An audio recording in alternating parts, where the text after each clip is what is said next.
Confirm. I'm about to go on air. Are you ready? Africa, Ghana, internationally endorsed. This is your #1 voice.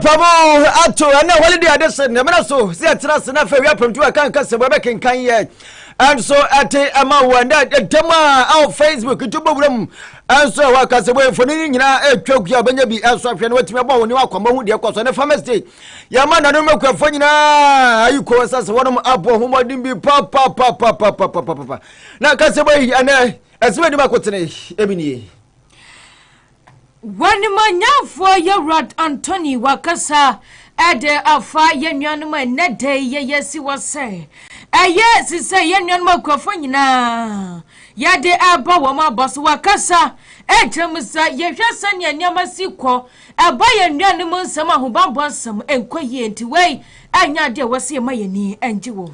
None of it and no farmers there or holiday not to say home from Aguswa Abobo. None of my seven job not to say some control crowd. When my young for Mama Yalaka, one of the to judge them with a Sika mine. I had a few I did a common on the Coto and Bano, no board the pa, as you were forward. Oh, come back to me and your journey, Eddie. When my young for share your food, dear ones and some swabber, dear Chewakasa. Aba manyacham sa sayahwe yanuma wa mo yakwa adwuma ya ne ho hia apa sa wa ma mo ya adwuma hodo no ye betimi abone dan ne dan nyina ya so ma no e wo nuansem empepe wo pa sa makwa edi ahim edi aham man Ghana mu ada na kise ewura aye kise jaben ana afei aye matin kpabu wo nsema na sei edi aham na wo pani ni nsema tuya chem sei wa na obi aye adwen sei ewura kise jaben yatimi hwe na nya adwuma di afini nsem ye fre wo se betesimu awo yadusem nsansam so na sanya say mofreya wa mokotro wasinso we wa mutem say dodo na na tsetimi adin chono say wa mababa kasa wa panyini pa wa kasa etem se hwe mofra ne bebre na sabisabi bo wono ma entroya na wantimi ntro na nkampese wa spell abusa sama ube yora matimpabu apuso anaso wa progu odanya samketwa wo kyerem se yora kisa jaben wano ya kame se sabisa pedu sa ensema anase no ma hu hia bi before be ye no ana wo bra ye kwakwa da jo wo kata so sa wa ba onje bibia fanfa ho ensabi ni afufra wa ka we ho ne na fiade yatsin kwanya yatrase yese na ye fede de ye kase botasting annaza ana yadoso me pacha Power Life Press Support International was said the bia waya sorry watching this empowerment service was say anopano ngwachi claim adekopimo anopano dumpemu kana woni said the bia ye wajan pipe but time no aye anwumre no sampa mu dekopim no ngwachi mpemu se wo yosofo na mamu ntimi nto wankase wa sorry a fa woda sorry obabo mo wankase watimi ate wa sorry say evangelism and crusade pastors ordinations na kwaso mass ordinations and lancers say yes shows of fata de no ye wonu wankase na sorry fie na personal ordination ba bia pasa bobanyama obia wa ba ye answer to me diama kayo na ewone samanti bia defia de twoto wa ye mpa bokase pa wa sha sanyuma no ngotwe ade kopema no pano nai na pastor seminar no so akwaso de den for registration aye 100 Ghana cedis dinner ewo mu bie hwehwe Power Life Press Support International ewo sumia wa be MTN office New Town Junction 0548 306 024 and 0244 364 545. We your be a whooper shop and answer store a rente. What do you do with you, my dear Pacho? For a woman too fair now winning penny funding como.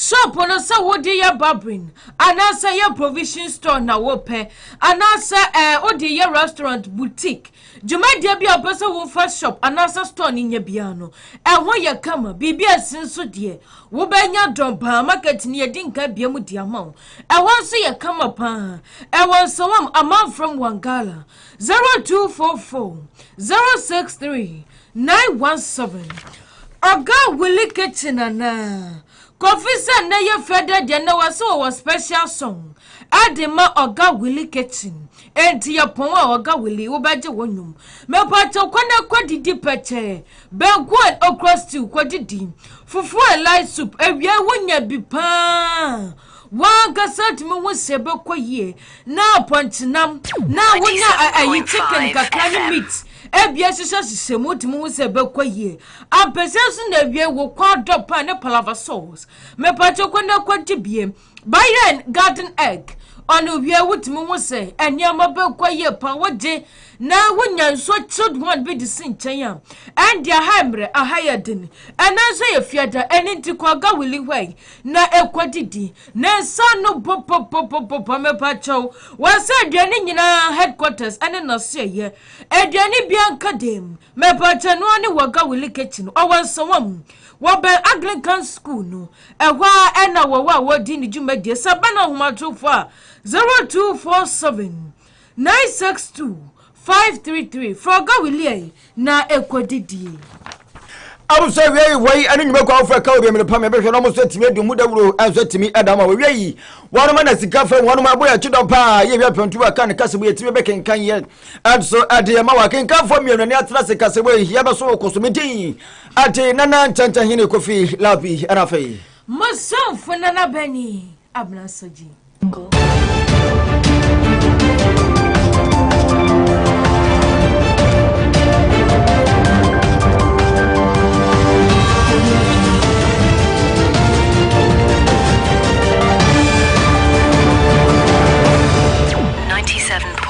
Abuso yese ka se bwana se afama na yasa se de free Ghana manasube jemanwa akoma wodwo na ere koso Ghana manasube jo na fiti ando apa na chese ade Farmers Day celebration na bobo basa na woni monyamfo mama yare ga wono manasube jo ni adma risa wono awbo center wono kroya yukopiamu awa Ghana manasube jo wojina sa dom toto no wono anotani woni sema bebere tudi a kire musanna kwakwa na nanom akuafo nyina de isese ade bakọ be kama na to bia somani se ka o man ya fi bia ya po ere kwa mono ne kwato aduane ba ne bo tentoto wo trem sa fi bia no man ya mboka kra na nya $4 billion chopable dollars ya de kwa mono ne na lebu a US UK France ne de kwato aduane aba wa bre ya osase ya ntam ada wo kọ ba kwa asase do kwa nya sase keto ne betimi le yedua aduane ye betimi de dua ba yira ne bode atwaso de ahodo ye wo kọ ba kwa ise kwafo nya ya tofo mo mo ya ntod papa fo mo mo na mo ye tabiri sika kasese adu kwa mono ne kwato aduane bo kro mo wo kire mo sase se mpedo asa nya de twa yie kra e ba ni sane ne nanom kwafo ni ye enti se o se etimi se sika no ye betimi eso da se efudie mu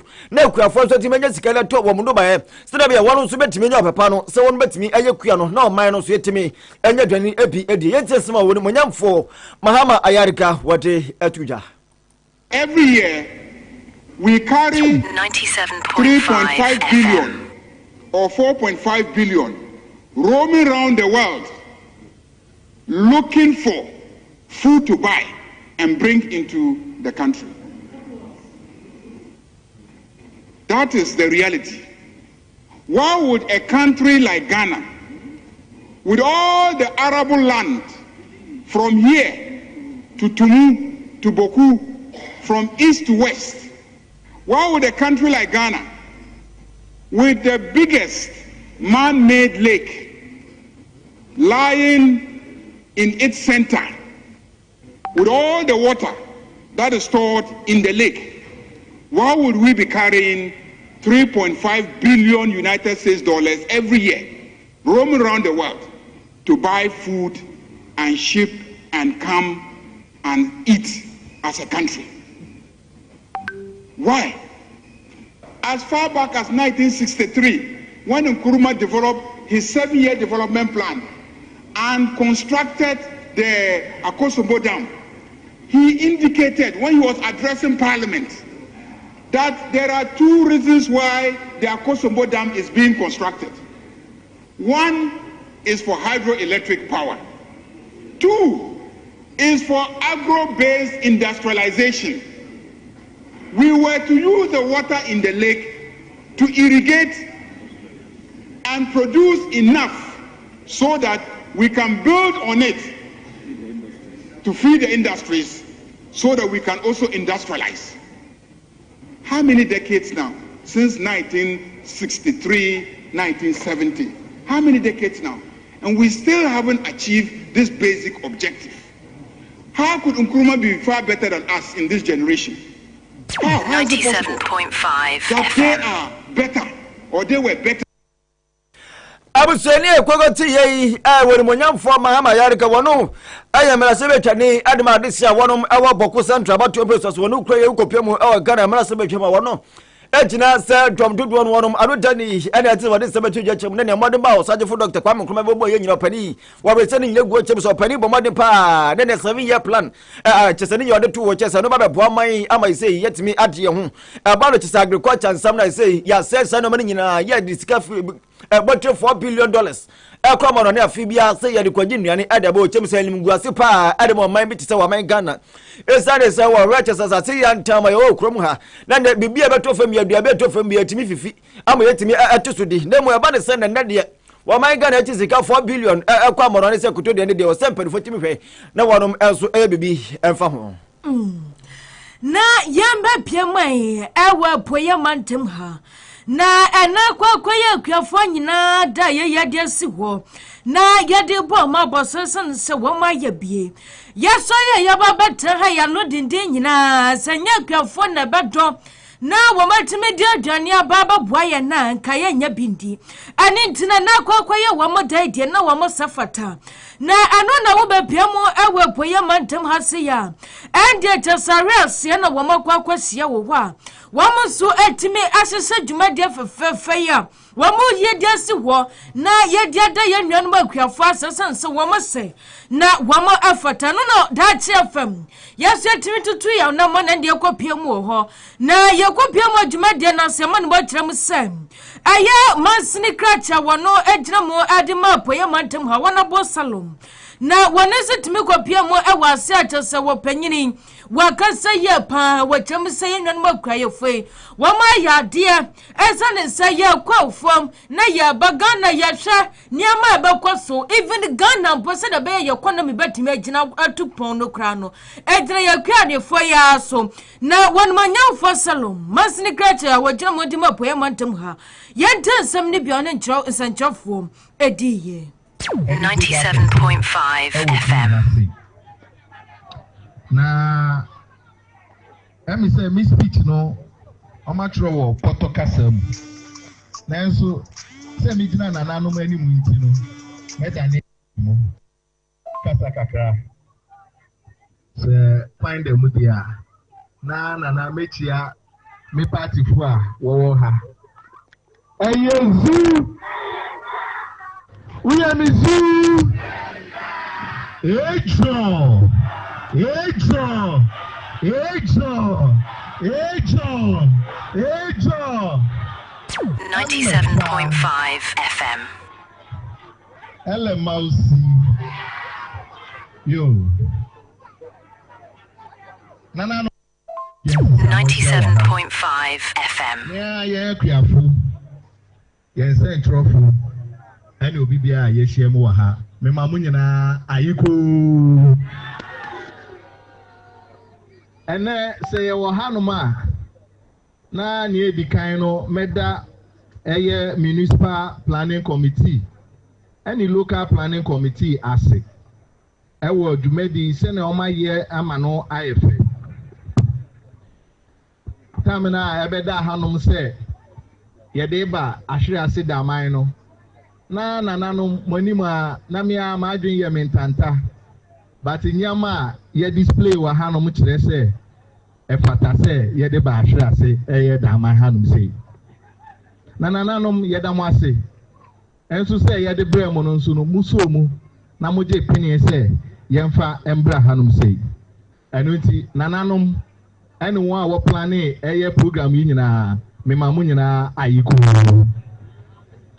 na ene dapom Daakye ema aye kuafo na ekuafo a ewo Ghana nyina no se ene anopai me de menka se ene anopai mpo se no anwumre unya aduane di wo table so na anopai nso unya tea bi nomwe milk bi nomwe ana se unya abrodi ampesi bi edi a na ewo se oda 97.5 FM. Ekuafo a mo wo hanom sei ene ekuafo a asonyame ani se ye ba bebo mabaso nyina no ni aye kan se ayiko na His Excellency John Dramani Mahama wani suade hunu meka say between January abepim May abepim enebri you know statistics na kasan meka from January abepim May oman Ghana yetumi hu sikatitiri $2 billion from exports of goods nananano money ma time na yenya say sika no almost sika no be say 80% nyina no ye de cry nuane eba oman Ghana mu ha na wo hwe list na enyama ye cry a na nanano etwanso kakra oman Ghana ye wo mu no emi say enyanom na me ba ya 97.5 FM. bibi biara ye di bia no ye kra Masni Kratche wajamu wepoye mantamu hawan sawam adwajiri. Honorable Salom ana yatini ni. Na enwachi wajumedia yase ana jase wachem se. Yashagana Mopeni, His Excellency John Dramani Mahama Yade wa bonu homa dinye pa. Esane sa wam sa wo yeni swadi hunu. Na wo nepa edime kwafo ntinu wade nkokon ketenkete. Ade ba yesa no na betimi aboa sade beye kwaye adwuma no ebetimi atrem. Na adwuma de yase wo kasa no otrem se. Wona ba register ye bia nka omakoma nto mu yemesa nsan nkokon ketenkete no. Ghana Mopeni, His Excellency John Dramani Mahama asinka dense wababwa magana yakwa adwuma ne yatimi atem na de wabianka na kuma nto ne yem se wo ba na waba abanya bi na se wa anya bi akwa kuma to yesanse babiem a wonso wonsa beka ne de na wabasa sa ras dama wabia fa ne honjemu bie enya omonkwase wonfa nyina obia fa ne honjemu bie se de beya ebetimi aboa no no ankasa mansini kraje Honorable Salom no kra no eya ade waje bia wono so wakwa yesanse wopese wantimi so hunso mfaso na akaye no wamuntimi enso entremu na adwimu no opese yedi Ghana enuane enu nti no ena ye sa enkokon ketenkete no na emanije pi se ye nyina yede ye ho ahyem na 800 na ya register no esua mesre se nana ono o manfo no bekasa ene nsa o madra agiri nyina no obi biara beba na waba be register bi me a me gina he ene na me kobobo me eye nkokobu nu ewie ana wode be kire me ye sa enkokon kasa no menye enkokon ni bi na mesuma da ne kuani fiti eneldo ekoi na uso awa he nso no ubetumi anya enkokon ni bi odi ane se odi udin be ko agric office onom sei what's yenya 800 but Ghana announcing some madregiri ye statistics na yendodo na ye nam over 150,000 and untini se me share statistics na too low nananom mesrem sa on mine nsa o madregiri mine say ye nyina ye fa ye ho nse nkukọ 97.5 FM register bia anso nya akoma say first batch beba second batch beba ye be chene nkakra ebe so obi bia so e won se o madregiri hanum say na mesa aka die sisu say esan say His Excellency John Dramani Mahama odwin eye kuafo hu ntino or the farming centers everybody on my bi e dey aye aduma e won se o madregiri ha afi so no mesre kuafo say tam na ye presentations no eya agric officer no oka asem na eya me depa o si sweet potato na e wo no no ehia less chemical say na kwakwa eti say mpempi no ye de fertilizers ne chemicals bebre e wo ye nuane no too much mesre say ye be hwe ways anase other means bia ye benya ndobaye a ye mfa chemicals bebre enhyem sɛnɛ be a yɛbɛtumi anya apɔmuden kɛse ahyɛ yɛn anuonyam ɛwɔ nsɛm adregye ha na nananom ade baako a ɛha me ne commander ɛwɔ nsɛm adregye paa ɛyɛ sound winning 97.5 FM mɛsɛ subiom nananom ɛyɛ anuatufo no na ɛwɔ ɛba yɛn kurom hanom no ɛha me ne commander na sabri honorable presiding member gyina ma echi na honorable assembly members gyina ma echi yɛbɛyɛ mmara ana yɛbɛyɛ nhyehyɛ ɛnkyɛ koraa na yɛde ba bɛtum anim sɛ na ɛbɛyɛ a saa anya tufo no yɛbɛtu wɔn so sa ɛwɔ nsɛm adregiri na yɛn akuafo no nso atumi anya asase na wɔn atumi de aduan dobae na yɛn nso yɛnya bi adi ɛwɔ nsɛm adregiri hanom sɛ Mansini Kracha wajramu wansawam adwajiro boya mantem hase honorable salom ena yatini ni na wamanasu wa wajram sem ayesa waba ya ras damai wamujramu se wamubola bi obola na tese bola ne dia mfia wadi ne dia nyansam ketuwa na akwakwa ye wamo hawkase pani nti wamde tunanim se wonhwe nanka wontime yimfamfiri hono na honorable salom kasa no chem sem nyame ya adom se bola na baba ye womo dadwene ane womo haw no se womo yide firi wo wasanso agyaseda ade kodi manana no montankonya empanifo asa womo nyina boa ye atadwumade kase echi no kwasam wade kwoto womo anim se nai ayekafo dei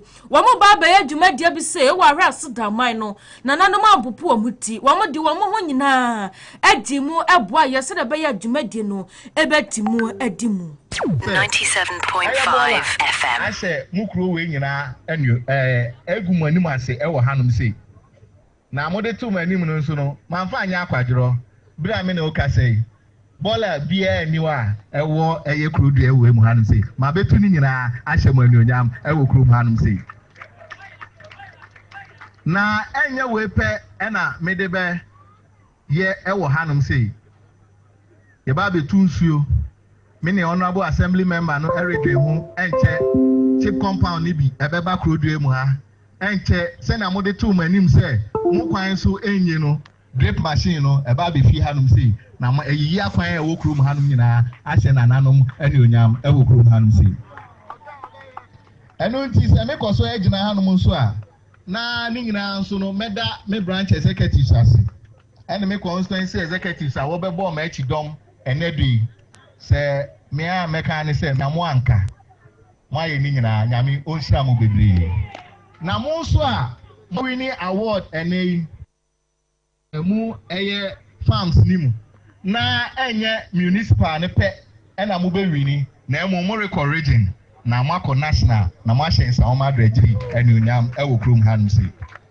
na meda enuanom bi nso ase a ye de to won anim se ye hia moa na organizing sa farmers day you know wo call ye mboa sa enuanom no wondi ebi ni Ransboat and Company Limited or Kofisa Within Homes or Wansaom Mumwedu Rural Bank Citizen Rural Bank Wunyina wo in Saom Agromoti Company Limited and also Wansaom Yao Steels Solutions and also Wansaom Speciality BS Wamso wa Yao Kro Highlands Springs and so Wodobro FedEx Company Ewodobro South Achim Rural Bank also adregiri and an ekrakra 97.5 FM yeah yen country lodge ewo avaga wangra onoso nyami onshira ne bebre na mi wie nso a na mechia eye MPP constituency chairman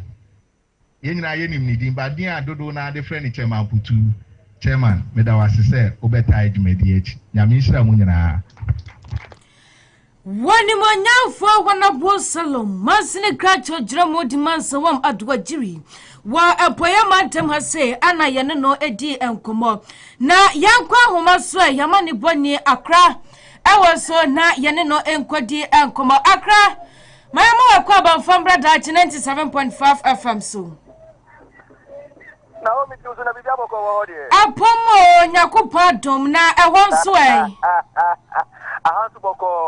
I love your laughing.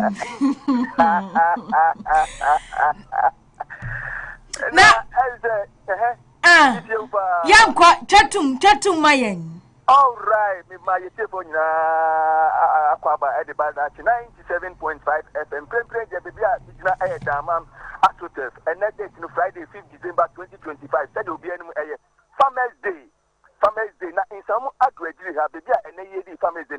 Ashrasi Damai, Ashrasi Damai, and a Yedi Farmers Day. Now, Kofi any now move a Shamuaha and the Farmers Day. A Sunon Kukura, a Sunokuna. And penny for Edica Edoman Yam every time from a Honorable MC, our friend, Honorable Salom, I ordinary number 30, and a security service, a fire service, immigration, and a police also up or Hadom Pim. After over chiefs and elders, imams, and so I want some to a new bedding. I bet you, Ubansa pastors, a soft one idea, and also every time. Honorable assemblymen, led by Mr. Hansen Ofori, it is onu, and then in Peswas and an electoral area, and also on in assemblymen, woman dominion, ebedding, and municipal directors, students, teachers, and so by Eddie, woman, and new number 30. Now, me know, I can say there, Dumadian the Brina, Koso, Ama, Honorable Salom, Wakasa, Watuna, and some no Casani, Bebri, Ebi, Okasa, Segaman, Penny Mahama, Abebium. Oka say and cook kitchen channel, a bebasun ampa or the abasu amansum at Regiha, Eduha, and or share and call for a two move say so who when you will obey Akukwa, call in some at Regi, a great official, call Nako register, Ukonako register, the bread do not cook on kitchen be doa, or Befrel, Ama also a bed, what book Babajibi, what Babajibi is stressed, what and Kuku. If you say, oh, Betty and cook on said the ankle down some who can. When you bet yet, our bed, Upakoying, Ama, when you're so fast, so now, or minus I adding, and yasu, if I saw. Sansuna, okay, I say, and she said, what you have to. Grandma Pata, Jina Mayan Pana, Wahumano, Jesse, Jina Mayan. Aha, young quay. A point and so I say, it's almost ready. I took me pacho. Aha, Yatonka. I cry at Tonka pa. Okay. And so a bonsa of my penny mamma, say, a craft for Omangana, or Bebwamata, which at home with Jamo, with Juma Akosuno, or my penny mamma at the Abana, and no Basha, and no Baya, I want her aircraft for Nancasadiabano, as the when you anticipating, you catch so. Now, my main car wait to now, and I was in the I had a cosu, a craft, and ya, I was no. A cosu, Papa, Eddie kind, first award, Epoma. Mr. Johnson Bright, my main trying to get the best or so. And I pay open your friend Edward Lugan on the Sunya Award. But young Baba who are forgive as Babito on the Sunya Award. So fellas coffee or you're disabled. So fellas coffee or you're disabled. On the Sunya Award, Echo and Impa, that's the branch of Benjamin. On the Sunya Award, Echo and Impa. What anything? Frank Osafu Sunya Award, Felix Dollar, and Sunya Award, Felicia Adobia or about 32 years on the Sunya. Asana Akosha Sube Onya Award. Now, second runner up, and no a branch of a Kafui Amenyo, or Nusu Enya Award. Now, Minuka said, Asana best farmer, Honorable Salom, Obebonidi Amanoa Day. What presenting, and they said that you could do a dream, say a dinner better from not best farmer of best farmer. Best farmer, I want some advertising, and your best farmer wants some advertising. Yeah, that's in the dinner, what you have to do now after not yet. A company said it's the whole some advertising on Nona, ever a career on the I know. Now, said I would see that they didn't have a talk, other talk. And she my name there, now, name Chester, many of the Papa from you, and for and 97.5 FM. MCE8, Tita Quajo, or no, the band media, and MCA, Osna, Yano, or what has to say, number 10, ya came na Jacojo at the one to suffer at my oblack say for my best farmer is hard ready this. Jacojo, good afternoon. That is a 97.5 so many major so then that program as channel which I get and say we are doing. I think about that farmer. Why they have farmer no? Me da was na me tell you for an every ube piemu in some of the giri da mind there. Any jesam and an koso ha. Say any say and the 41st Farmers Day in an koso Ghana apanom baby and it and some of the giri to MC honorable MC or some at the giri and at the end of piemu da mind associates Hana Jumede no koso. Na minuka say dear exhibition koso ha in Fudie, Banchi, Bodia, Kube, Contomre, Buro, in some more, get a Gary, no matter who do Pia, if he yes, for one, I want the Nina, the ever exhibition, our Hanuma, Oba, a higher papa. Now, end the for the about the Oba Pimua, a BAGS spray machine, a go at me, knapsack machine, yet the mom, warranty boot, and Tuma, any who would be. And the mom, now first run up, your man, abobo ya, you are second run up, your man fridge, machine, quality boots, agba, and tuma, the mini account, third run up, on the sound, no so edgy and tuma, and no so edgy fridge, edgy machine, you know, quality boots, agba, pay the console, on the edgy, now what did they know background there? First run up, and I got raw best summer, Damahano, or no one the old Damai, maybe I want. Everybody so I brand here when you are over Robert family, the young theater over 36 years. For a Mabunukra, and it's Yamikan and say, in Mabua, Yaban, and get a read the youth. Therefore, who is your prayer. Every devil, I want for a cassette, a piano, a punishment, Emma, I read the youth. And American is a piano, a punishment. A piano rather encourage read the youth. Make it a good domino cassette, Paco Scupa, but middle say. We will go from bare first acres. No banking, no body, no coconut, idea beside it. Besides, man carry the youth there. And found this school to go walk up. Your fire who is your career, that you know, yeah, neighbor, and so far. Maybe so we can start to make it honorable SKB about and cook on kitchen. Make it also with Yanni Papa 1,000 glass. That's it. I also think about 15,000. Also, you pay 800. I don't bet it. I'm very good so far. And what I do so many other it's hard to do for the other about what and before the so for you, if I 800 and I register, I over register.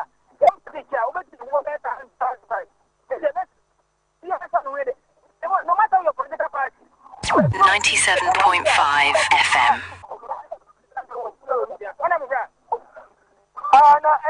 Now you're Hansen. To make anything in answer ever to drink common, then so honorable Hansen. Yes, I need to can be said. Now, who's sorry to accompany. Now, I'm saying, Uber mine. To SNL, I just for me, so I do so I will Damaha. The Uber company again. I saw my baby to make any baby. The gas at the Cossette or nice war. Honorable United, a gas, I'm a minute to a gas. I never made the 5th December. And I'm open, I'm with you, Robin Benamulobi, and next to Medjay, HMC, the dear another ship, when I saw our and you, whether chief was and the action from first. MC, or say, you're paying the Capayano. You could be, or say, I was ready. I trust that mine. In second week, you come for a trust dama, and then a second, let me join. Okay, let's see, I feel the mine. Yes, I'm feeling to get a cook up, and you never had to see me, and let the clear upon me. Never mind, here that MC, more than more, and a young, and this is where, and I trust him, get that I trust him that Dama, and get a hat. Walk a boom, and you put MC or say it. Okay, and my MC for the man and for the Mayan. Now, you don't hear a summer mine. Okay, Mr. Hansen, Okoli. I am my wife for no more than I just Frank Asarican, Assemblyman, Wabon, who more than Papa now. Kalkum, yes, you know, Assemblyman, not many entries in common. Kalkum, Yandy, one, and said, one counter. Coffee, you look at it, Honorable Hanson, of course, examine Chawa, or not an end to media, Honorable, and then to media, Akoswai, as you were saying, and a future and a Odema, Assassin, Damans, Oma, or Black Media, Akosi. And as you might know, a needed some can we should go my buha, let's say, near the Adi. Now, need to run for say. Award that be a former branch 38 years. And branch into farming. A hot and a scanner a walk. Would be beyond so what you are, somewhere 1 year full, or more modern of bedding, or be a fool, Sika over Papa.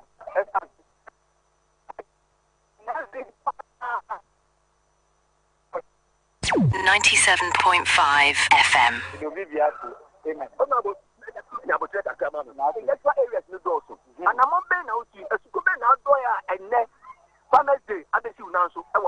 You have just 1 minute remaining.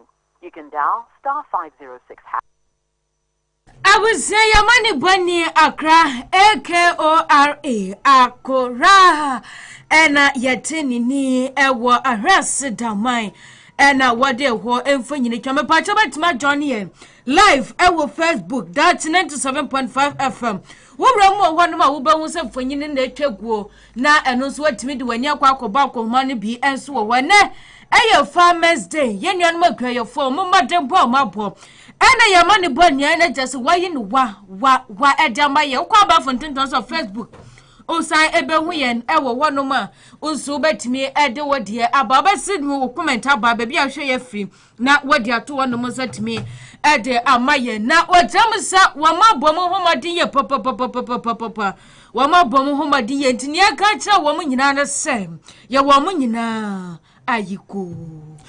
Nene momu nyina yuko wa pese se kwafo bomo homo de pa ya kwa ye be nyina na no kwafo ana wonu ehwe ye ema ye nuade die ye so ma tibetena ye nya de bie nya de betime betena ata wa witi ye so kwafo da ma unso timenya bibie di se me kase waso wafu pape wotu abonso guso wakasu me patule to kase bono so fama o na se upie mo man kunkuru ga na were se ba kwa se edi ham aye woni monyamfo ma chinkpabu ana afa woni monyamfo Williams kisia Japan wono special quantity obi besike na no de beto ja chemusa yebra ma chinkpabu wokotra TV station so kekai se ai ana yewra kisia Japan dwumadi ade mado wotimi ndi ana se ku amade mo so pani wa bono ne made mo fom tinka be yanka se na mafo ka no ma pani hwe na fe wotimi nyini dwumadi afefre ne sem na sanse me so ama special quantity ye William kisia Japan to se fe woni monyamfo ma chinkpabu so wamra yi na zuma wokotra TV so kekai wamra no mebo ahwemu enso enkoso na wono wotimi hunu pass apa ne made mo fom obesi fom se special quantity opani so etie na supermarket koye se woni panifo kotra sa to atwene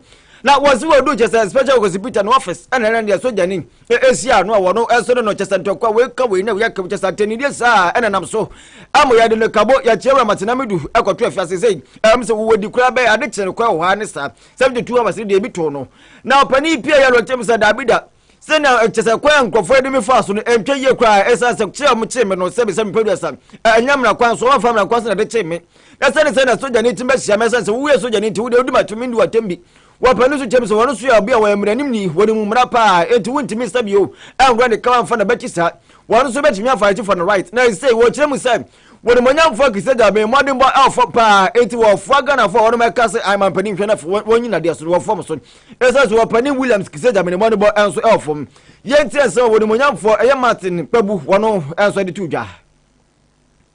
You interviewed me at the court premises, then I came here straight away and all that.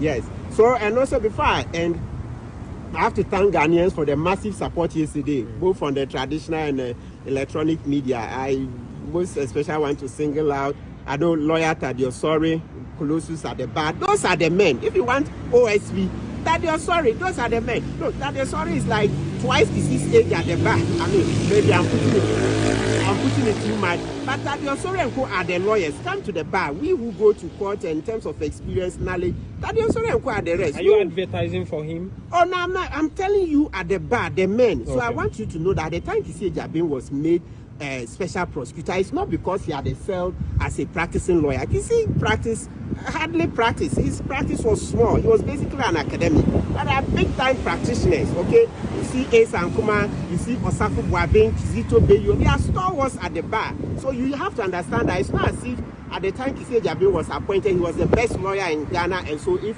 he leaves office today, Ghana will be doomed. No, they were lawyers. You were saying thank you to... Yes. So I want to thank Professor Mike Okwe, Mike Ironi Okwe. I understand yesterday he spoke up well, in defense of the maltreatment I received here, this unjustified arrest and the very harsh draconian bail conditions. So, Professor Mike Okwe, I'm grateful. Lawyer Adiosori, I'm grateful. Kofi Bentel, Lawyer Agbeshi Jakwasu, that's our lead counsel, former bar president. A lot of them, I can't name all of them. I want to thank everybody. I want to thank everybody for everything. TV3, all of you, Joy FM, Joy News, City FM, Channel 1, all of you. The other ones are those. Oh my God, I could have forgotten Adom FM. All of you, innumerable. I'm very grateful. So we are showing that we are building a strong society. That's what this signifies. So the story will continue to be told that our special prosecutor allowed the most valuable suspect to flee. That story, we'll keep telling it until he leaves that office. A man who has 5 cases around his neck, how can you allow him to run away? So you see you see the very thing, what they've done to me in terms of, we've arrested you, provide surety, provide landed property. That's the same thing we're talking about for Foriata.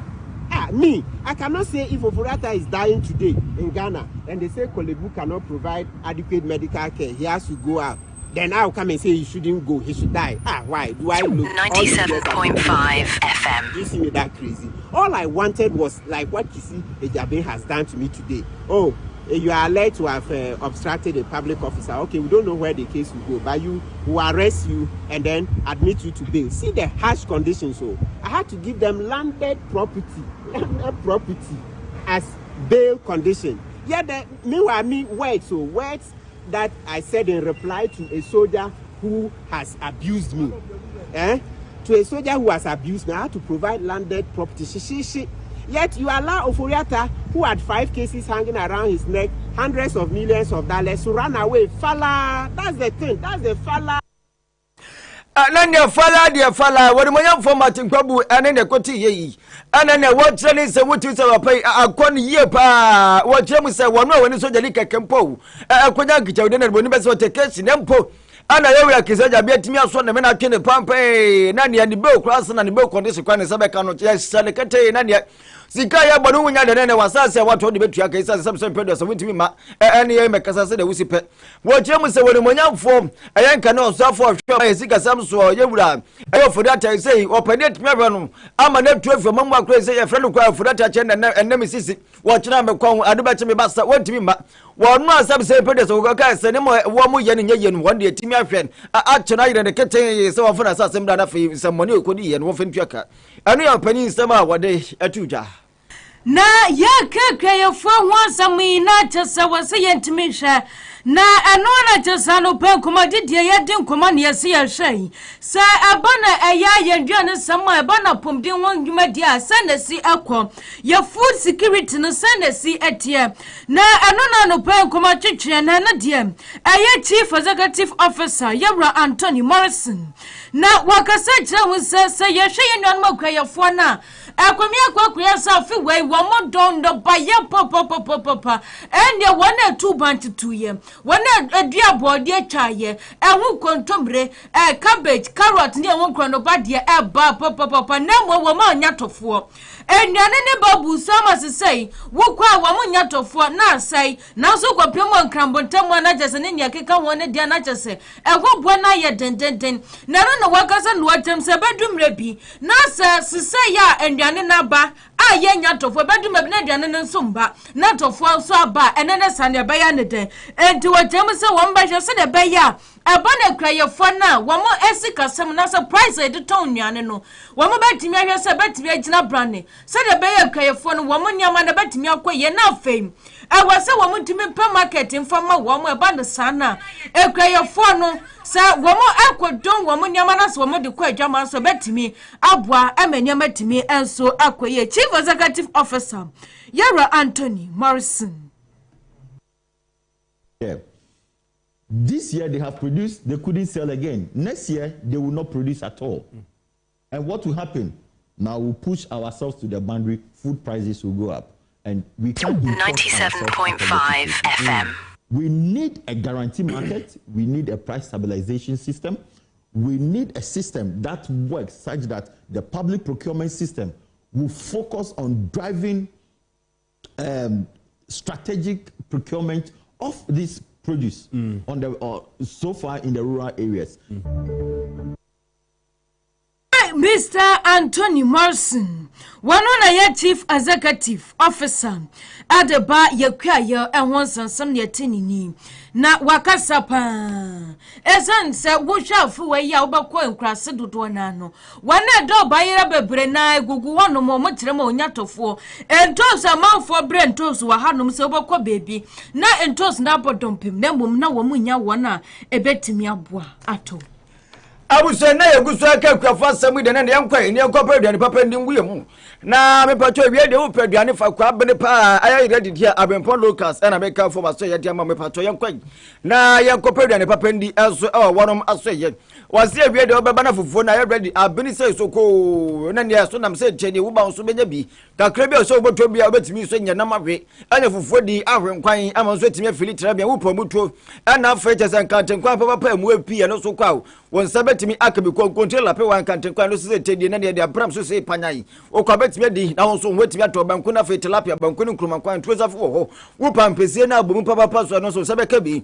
awa bempon locals but obachiri kwan awo chese some government hospital kwano so amagro se bosani mo ana wonom also edi wonom jubedie 0530 194998 0530 194998 na wonim panifo o abempon locals also timi eni enkomane bia yata kasabaro so na yada so wo wonim onyam format nkpamu ni semi so what is said to judge him say wonim onyam for Kisi William ejabe yo no special kwasi Peter wo tell me say wa pari ni jumedi a chese mpi biaban aduma ni nyina ne se chese se producer abura na adon koku fado ye wura gofreda men ana fe woni monyafo gabi o chireda ko na de sabi atumade wo mbeba o mai nyina wo mu de kan front na so mo de kise jabe abaya so mehwe na fo ntimi mpra chire kura na de o mo sam no mu di enyo ntimi hwan na wo yi enso efefiro ye ntie nsam no so de tudwa efa ho did they visit the first issue of your alleged misconduct corruption and incompetence against the OSP No, not at all. But the Ghanaian people have spoken. You saw yesterday the Ghanaian people, social media, traditional media, as you do the news stories, I'm sure they've seen that. No, they've lost badly. So the story remains that Kisi Ejabin sat on his hands and allowed Oforiatta to run out of this country. When Oforiatta had 5 cases pending before Kisi Ejabin, which leads to a reasonable suspicion of collusion, because in the past Kisi Ejabin had worked for this Oforiatta, and also Kisi Ejabin used to work for Gabi Ochiridako, and Gabi Ochiridako is related to Oforiatta and related to Council. I'm sure you will not be the best thing to mention names of those people here, but I'm sure your allegation can stand without the mentioning of those. We will always have to mention, Mr. Aveji. We always have to mention, because we are connecting the dots. Kisi Ejabin was handpicked because he's close to Gabi Ochiridako, close to Godfrey Dami. Okay, and so ipso facto, that's a Kufuado. So he was handpicked so that he would do their bidding. He wasn't picked as an independent person. Martin Amidu was the one who was picked as an independent person. And see how Martin Amidu stank Kufuado, repent of corruption. So Kufuado said, no, henceforth, I'll pick somebody who will play ball with me.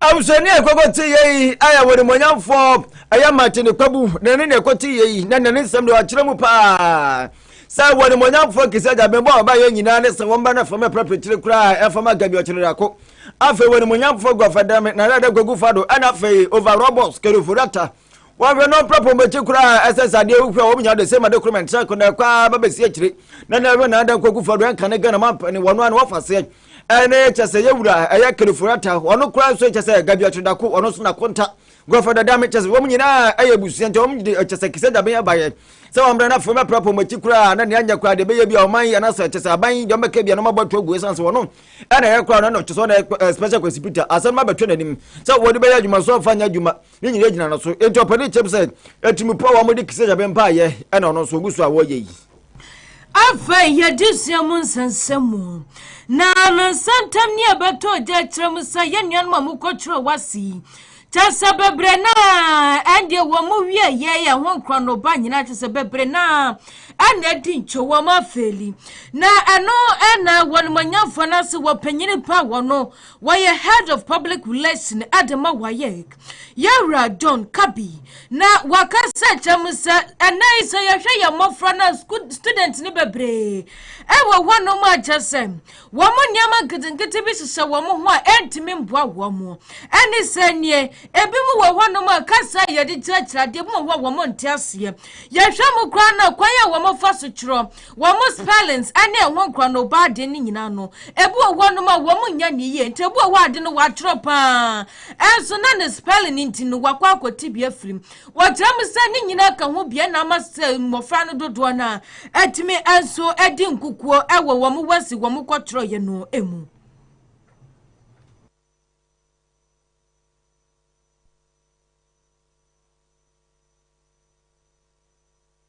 97.5 FM. 97.5 FM. Or children that we have these days, vis-a-vis the trappings in society. We are all kind of, even adults sometimes are just overly glued to our phones. 97.5 FM. TikTok. We are on this and that and that. You know, because if you look at the English report that came out, for example, the chief examiner indicates that there was a lot of pidgin in what the candidates wrote. And they termed something social media language or jargon. You know, there are things that we probably would use when we are on, let's say, WhatsApp, some abbreviations that we use, but we understand each other very well. That is not formal. So it looks as if for, especially for the English paper, some of them actually could not use standard language, the language of substandard. They could not spell some words very well. They could not also use the standard language to write their essays. These are some of the challenges that they have. So I would say that we would have to look at it holistically from the home, from the children themselves and the way they warm themselves up to the examinations. We also look at the school system and whether indeed there is enough supervision to enable the children sit up and learn. I happened to chance upon some conversations by the Association of PTAs, and somebody indicated that there are instances where there are some of the candidates, once they are registered for the examination, they never appear in school until it is time to write the exam. Now, so there's a lot that we need to look at as a society in order that we can get our children, you know, to focus on their studies and pass well the way we expect them to. Say ya mofra ya wa mu kwotro wasina bebre na wo hono ma ba no wose wontro one spellings ni mu na ya na mistakes beble e wo mu nteno ana wasam penifo hwe se da be ya matimi mo wo mani akwo na emofra no wo matimi akyerɛkyerɛ wo mo afa wo mo hwe se afio school mo obi amboa se da be ya mofra no matimi akwotro beto ni nyina na watimi aye niye head of public relations de Mawayek John Kabi ana yetinini abuso yakwai na wari for Francis Xavier so su wono amrase badwane ne marisa wono ewa Martina batompe so so na amrase badwem wono so se wona ne batumbi S0 nyafo matimpebo na face special hospital OS wono mkoma ekoso subsempedo sasempedo fan red na wono mampa asem no pomasibire no man so no pa de ba hadwene pa na wono se chems wono so wo obi a woni mumra wo lawyer etiri samse producer ohwe chese nyama nsama nra anase na sentem OSPN ni pelu fire samse ye na tweye enyam na kwaso na monam na wopane ekem se Alphonse wono mabon hu mode so betimi afred na adwim de kata hye ne poe ni nyina timi abraso ne se Ghana ni kura botimi gina na wababo nche be kase seven producer woni monyam format na anase kiseda ben yo no special kwesipita woni na dwumedi e wodi anya adwa samse producer woni ho kwan so betimi aba abebe de ba famra kwaso sa wotimi mbado kawan fa na beti asa chenchena che wabeka wasem tina so bepe kwan bia so na wotimi akwakolokeno na se asa se producer wo boga na fotimu pobia wo ya ade anja kwampo wotimi nka wasem wo monyamfo kirem said afa no mo ba OS ni nipa de fo bo nyina akwan amode ni monyamfo matimpa bu fa so no atwa ye kura sei ana wode tuja. That the Office of Special Prosecutor, when they appear before the committee, demonstrated that by virtue of the savings they have made for the state, they are actually working in favor and in the interest of the state. Of course, we haven't seen major prosecutions yet, but they have proven that they are doing their work well. Mr. Speaker, again, let me clarify the point that the fact that the Office of Special Prosecutor is doing the best they can within their mandate does not mean that citizens and individuals who have issues about how the Special Prosecutor is operating cannot come out to speak against them. So I was worried when people like Martin Kpebu, for example, was invited to the Special Prosecutor because he was on TV raising some allegations. These are things I believe that the Special Prosecutor must work on to shaping the perception or the public perception that is currently championing or that is currently moving or sweeping the office of the Special Prosecutor away. Having said that, Mr. Speaker, every citizen that has an issue can petition. And in this case, the petition was submitted to the president, and the president only referred the petition in accordance with the Constitution of Ghana. So I pray that whatever be the case, let us approve the estimate. After approval of the estimates, let the process go through so that at the end of the day, whatever comes out will be within the limits of the law.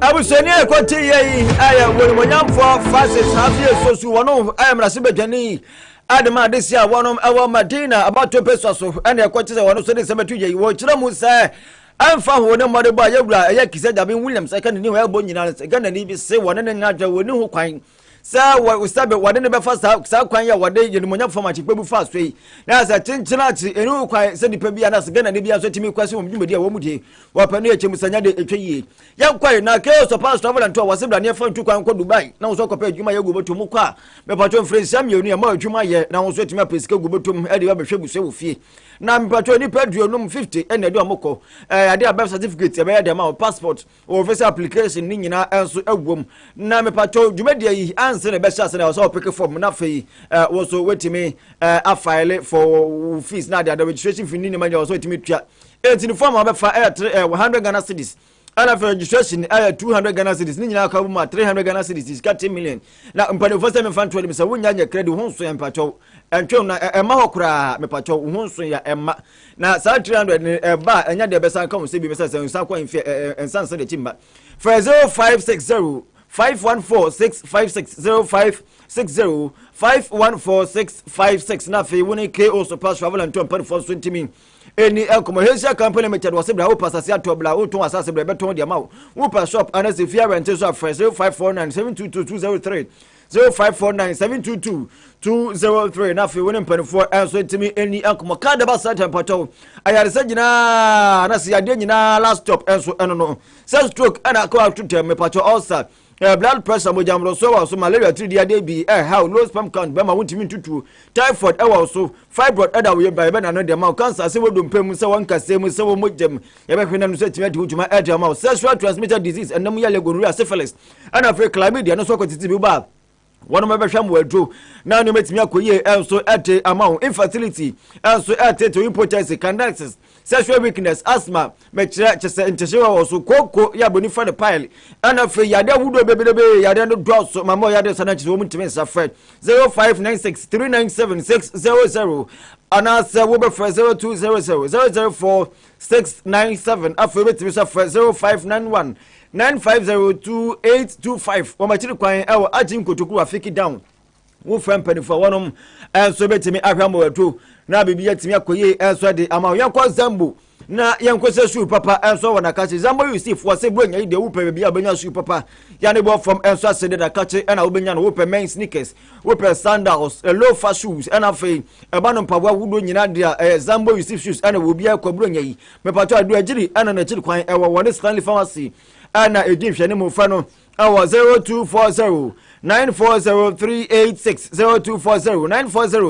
0240940386 for example na wono no enso entimi eni nkomo na ena kwakwa ya fiade de yese ye kase botasti ana yada sumu na ena so san ye kuafo da what ase e na yade mo konnuane we yade mo konnuane we na kofi yakoba me wa bebisa wodie na ma Jeffrey ho obi enso na wodi amame e wo Facebook no so na me ankasa already na se na me ba ha se kwa message amenya aye no eno sim de betinti yamram hen na yenkombre sisia.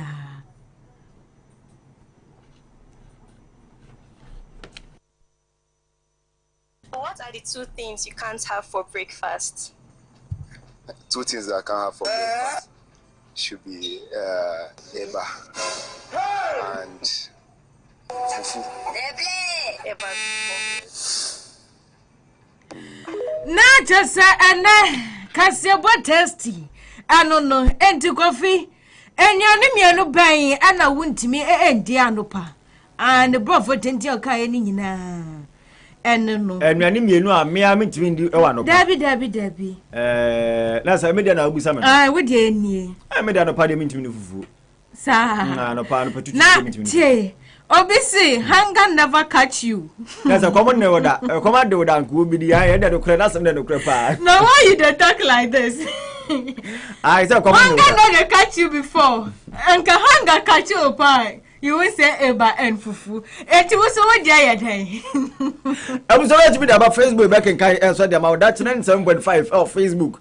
Na ero so yewrem ewo ho ninya no na mpese me fa birthday for birthday wish ne efetium kofi wa krado ya kwai na yemre na so ane sa sema ba kokura pa ho no pay happy na say we happy birthday enko enfama Juliet yeboa Juliet yeboa ene wa woda happy birthday enko enfa one of bia so kama pa de mani hunu so na efe Juliet nyankopɔ adomo pa di monyam na chimonyam de wode adomu sei ni nyina wode acha Juliet na nyankopɔ esra pa na me pato wo kira de awo atem asafo ehwa na Juliet wo kira de na ne school nkwade di ampa wo kira de pa wesue efri na kwame ato ya wono adwuma Fly TV na kwame ado wo senya wo se happy birthday it once again Juliet yeboa wo kira de atem asafo ene wa woda na say when Farmers Day no one na celebrate you nti say yes celebrate kuafo no so happy birthday enko Farmer Juliet yanko mo shira na wanya wo kese na wo ma kire djuma no enye kese nyankoda na wabotre na me kofi dia wo kire bade anka anya dia me kra metimi asua na dia me hwe yi die ebe de mpa si metimi asua da Juliet yanko bo shira na wanya wo kese kofi ya fancy mama oyi ba ko bi nso ha enfemfiri gona yankwai na enakwa Farmers Day ni de one edi oma woda ni na chase aduane na bekosoko Obapa Grace ene eye wawoda happy birthday nyakopon shraw na wanya ukase wonpeja mfa adumo emfanko adumo rade nyakopon emboaw na nya wakoma hwehwe bia no wanya emfa emakokom mpaibo bia wabo bia Obapa Grace happy birthday nyame onyama we everyone kasa wow bro as Ben and Afemiankasa, yes, say Yama Awodapa. Once again, happy birthday, Yami, Winshaw, now one yoke sing. And I am on Facebook, no, so now go for that, Jentraba. Right, Ado, I will be him on Facebook, no, so right. Was he was playing every whom interested, soon the Miami, you are 80 bytes and a pay chair, and I say, we are chow. Now, a young child soon for you now. One also the diabo was a content words, Mindy. Was it? What do you Coguntano? Was it Coguntano Papa, and found out about wood. And you also me man, the hunger no catching me. I saw common name that better command that can go contest when you and upon his circle will be where common when I India. It's better so the other was waiting to Cogunti. I write yet as a parcel so waiting to do a gentry at the Abayet soon for you. Na said no no ya sole won na wonim sikani ka kofi was no dia anobofufu dia live sikani anim ni ye anobofufu dia live there was not me say prema for this ka for on the obelu fuku adi awia ai samri pepe no betimi ba no papa de prima fo di fufu no pa mo ka chire ko fito ko fito fulu so wa ya no na oni mo bi so message o say dinner and lunch. Was it dinner and lunch? Dinner and lunch. Anwa abu say yako I say yemre no kra ko na bu wa de to we fa free one na yanko job center safon kata sam ne bra na wontimi mbo no ma wadwuma pa na wositimi ya wo pese wontu kwan enko amonone ne nyina wo babo wa bia company na wo pe wekesa job center safon ho beda wone na wontimi hwe no wombo ne da chiefem ena wadan ke sabon safefa ne won so adaso kwante pond so 0531 967-499. Daakye Gardens Jumadia Ben na Woodie mepa chow eye graduation. Eye na abefie anase naming ceremony. Aware na aware ne nyina wode badan obahwe na wetimi abodin wo Jumadia kama pa. Etimi ede amanyira mankane na nso nsam bibia dida na akwemu. Na eba ne se obia nso to ebi oboni ni akwade woni hawo. Esansa bia ehwo ye fe. Ehwo nso so mutemfo ni nipa dodo a wukura. Ama wo kwanya ama wo canopies appeal so dija wankasa wani ebeje ho 0549 722-203 Dama Community School. For abo friend brain na wabo friend want me channel de ICT center wo school buses and so ewo baby a wo bia baba fa obana no pa wo pon asade wa de abro wa hras down my 0546 159 394 obabo amanyama timi akoyi. No. I nyane yako emre na nya so no sa. Abu say sorry so na fa djuma dia hodo aka and so ye dey atwa so na holiday edition mafidie and so and that 97.5 FM na holiday dey bedi ni pa enwoma hodo e be hu ezri pato yako na nyame adoma say memle da on ai odo mamen kana sa abu so memle da ai memle da be saba enti no menya dia se ho midi ajena na nchancha hene kofi labi ana fei masumfu nana beni abna soje ai yakwa emenya ya krado ntie so